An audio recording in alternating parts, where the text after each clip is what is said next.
Well, apparently that's one of the better flying airplanes. Milton Torres is not the kind of guy to tell a tall tale. 20 years in the Air Force, an engineer with a PhD, a professor. He's all about brass tacks and left-brain thinking.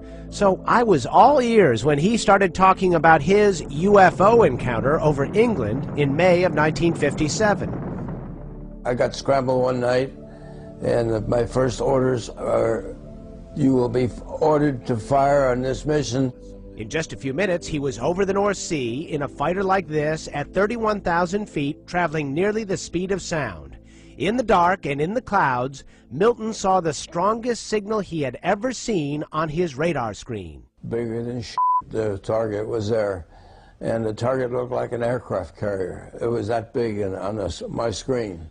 He flew toward it to try and shoot it down. And it takes off like you're just standing still. I wasn't even there.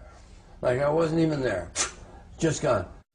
Milton has no earthly explanation for what he saw. Could it have been a problem with the radar? Could it have been a weather phenomenon? No. Could it have been a meteor? Any of those things? Everything was explained to me already. Yeah? I knew what it was. It was some design of an aircraft by some space alien. Milton Torres says a U.S. intelligence agent ordered him to keep his mouth shut.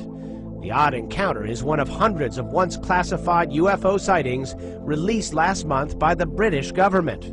It's the sort of disclosure UFO investigators are demanding from the U.S. government. How would people react? Well, it would be kind of good. It's about time. Former astronaut Edgar Mitchell is the sixth man to walk on the moon and a firm believer that aliens have visited our planet repeatedly.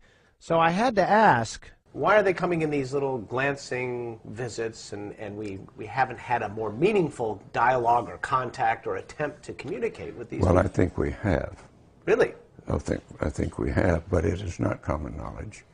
Mitchell told me after he returned from the moon, he was briefed at the Pentagon by a high-ranking officer, whose name he would not reveal, who said the U.S. government does have evidence of alien spacecraft and is keeping it a secret. Well, I think the reason it's still a secret is power and control, controlling whatever technology exists. All of this is fascinating stuff, if it is true.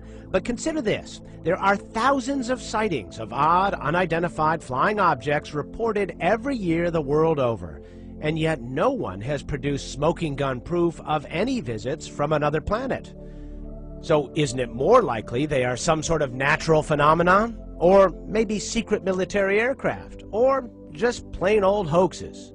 Maybe, but consider this one. March of 1997, a huge V-shaped craft appears to fly over Phoenix.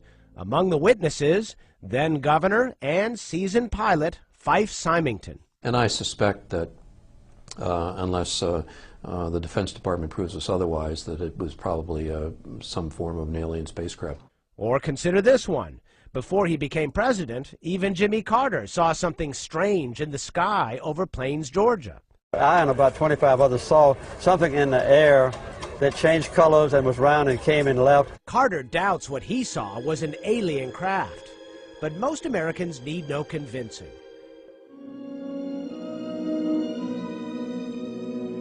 Maybe it comes from movies like Close Encounters, or maybe art is imitating extraterrestrial life. For those who are skeptical of you, what do you say? Are you say open your mind? Be skeptical.